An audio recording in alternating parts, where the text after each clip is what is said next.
Hello everyone, welcome back to the Maverick channel. Here we talk about real-world use cases of digital currencies.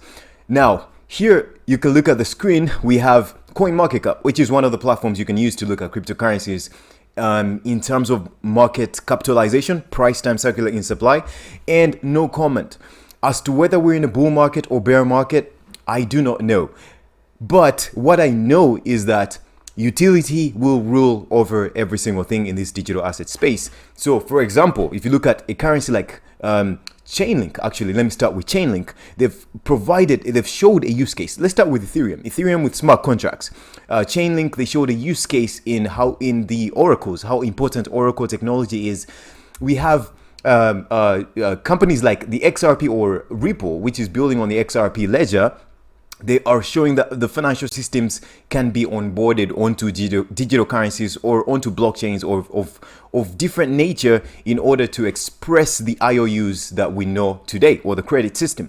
We see things like Terra Luna, which has really democratized the stablecoin industry. Polkadot, which is trying to tackle interoperability, though.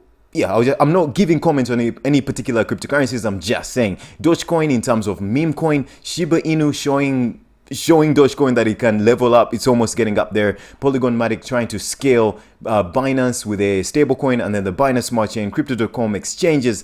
We have also NFTs being represented in this space, or rather tokens that are attached to NFT platforms like Rarible and things like that. Okay, so the market is very dynamic as to what you want to invest in. Invest in a team, invest in a product that works for you, and do not look at it as an investment per se, or rather look at it as a long-term play. I think that's the best way to look at it. As to whether we're in the bull market or bear market, I do not know, but it's still interesting. Okay, now, what I want to talk about today is, what you've seen today, I was not supposed to show you this, but my website is in development for Agent Metropolis. Those that are out there, those that receive the NFTs, I'm trying to work on this, you know. It's a long journey, but step by step. Okay, so now, what does Cosmos is the other thing I want to talk about, the Atom token. They're really fronting this interoperability thing when we look at interoperability at its most fundamental level in the blockchain area. So they're building all these zones and hubs where different blockchains can communicate with each other, not just those built by the Cosmos SDK, but others as well that are built outside of this Cosmos ecosystem. So interoperability, very, very key. So the question I want to ask today is, what does the Cosmos network, the IPFS, which is known as the Interplanetary File System, what do they have in common? What they have in common is this, okay?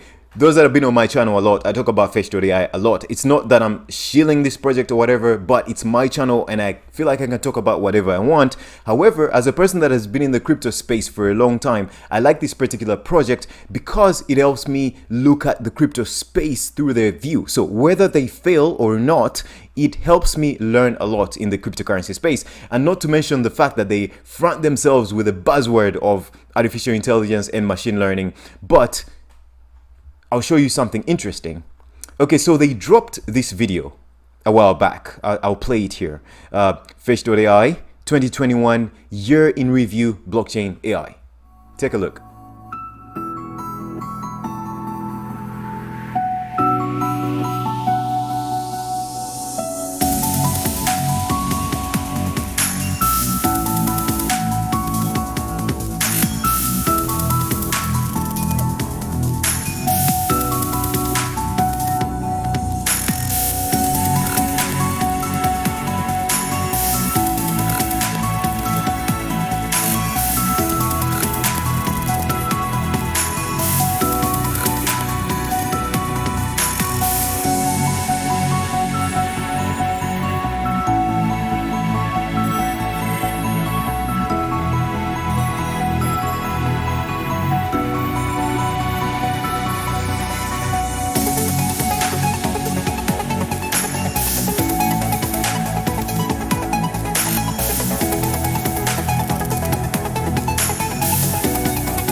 Guys, come on.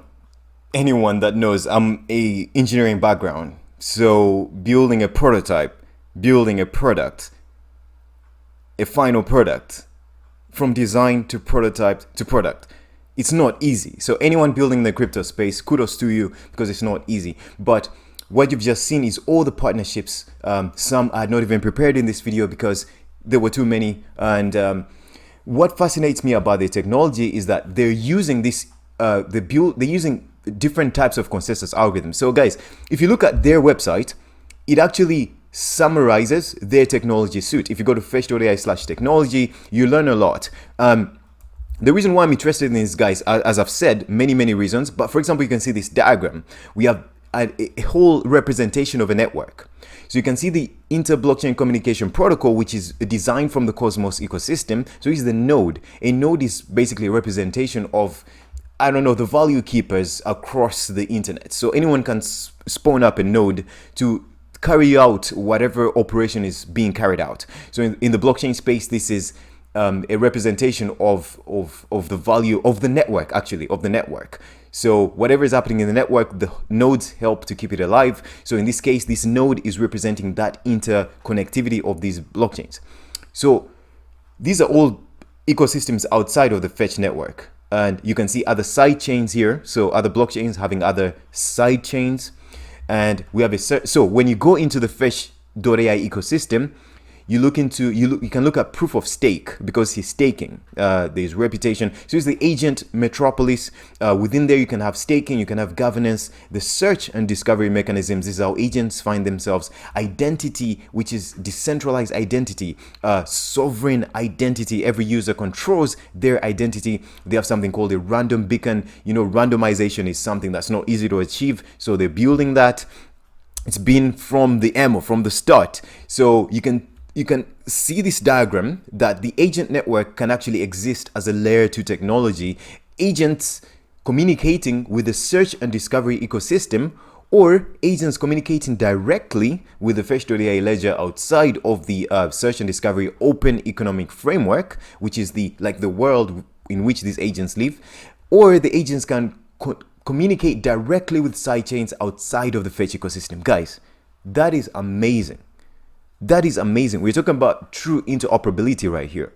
So here you can see the Fetch.AI ledger. It's built on Cosmosm using the Cosmos SDK. You can read more about the decentralized random beacon, the Cosmosm virtual machine. Like Ethereum has an Ethereum virtual machine, which allows anyone to construct something that's interoperable, or technology that's interoperable with the systems of Ethereum. Not really interoperable, but they mirror what it does. For example, the most networks, you can see Polygon, Binance Smart Chain, you can access these things on the on using MetaMask, which means these things are EVM compatible, Ethereum virtual machine compatible.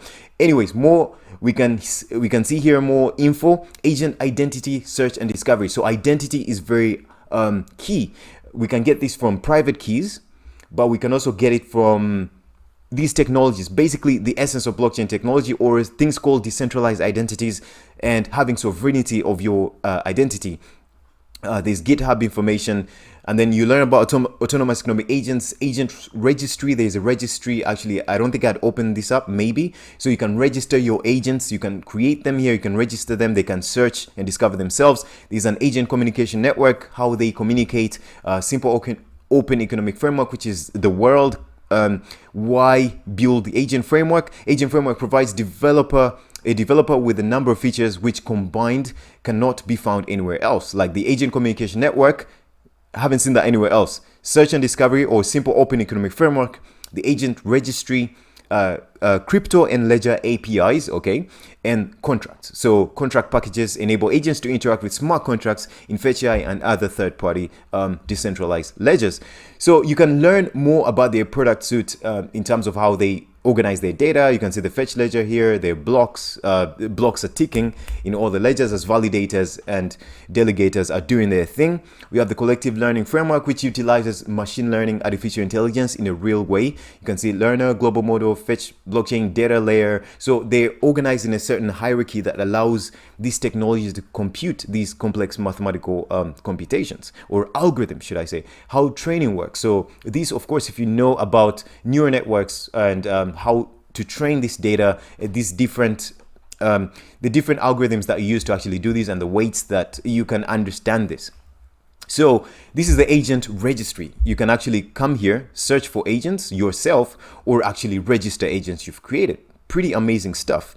Now, these guys, they're really trying to pursue decentralization, which is, I like this. I really, really like this. I don't know why this particular part of the website is not loading, but this part of the screen that you're not seeing, this part, essentially is showing that they've tried to chase after decentralization. So the validators, the top 20 validators of the network, control slightly more than 50% of the current network power, and the rest of the 80% control slightly or a bit less than the 50%. So they're continuing to pursue this decentralization. You can actually see, of course, the first validator has a lot of tokens, up to 20 million tokens, and then the next one 14 million, 11 million, and so on, and the last one almost nothing. So it depends on how much you're delegating to yourself or how much other people are delegating tokens to you. This is the proof of stake ecosystem, but they're trying to pursue decentralization, which is really amazing. I talked about this roadmap, their roadmap, a while back, but what you're seeing here, they've really executed every single thing on their roadmap. If they haven't completed it in some way, shape, or form, they've done it. Like, for example, they haven't yet revamped the Fetch.AI website, so that hasn't yet been done, unless I'm mistaken. They did revamp it, actually. Maybe there's some other things they want to add there. Okay, so as a benchmark for the year, rather a target. Okay, so now some of the partnerships they've had in the past. We have Bosch, Fetch.AI and Bosch to collaborate on preparations for launch of a fully functional blockchain network. We have partnerships with an esports team. So basically, Fetch.AI is being represented in the gaming industry right now. We have Fetch.AI and Liquid Chefs partner to enable suitable AI-powered supply chain services. So you're looking at these different companies forming up and building use cases on the Fetch ledger. We have Fetch.AI and Poland's Poznan Supercomputing Network Center, or PSNC, partner to develop AI-powered collective learning modules for cancer cell detection. Guys, these are not only real-world use cases, but potentially these things could really change the way we see technology. Fetch and Festo team to launch decentralized manufacturing marketplace.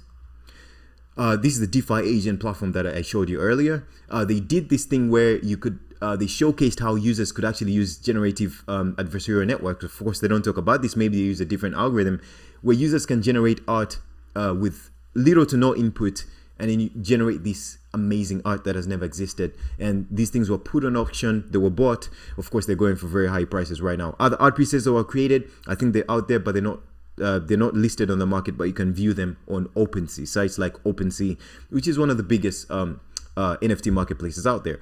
The other platform is Mobix, which is building still on the Fetch.AI ecosystem. They've already built their app. It's already out there. I'm using it right now. If you're in a country where you have a mobility infrastructure that's not internal combustion engines, it's not fuel, it's not gasoline, it's electric.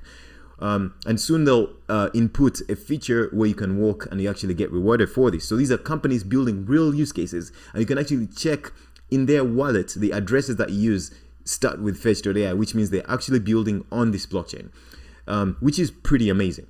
Okay, and it also shows the dynamic nature of the Cosmos ecosystem as well, in terms of you can build your own system, but it can be interoperable if using something like the Cosmos SDK.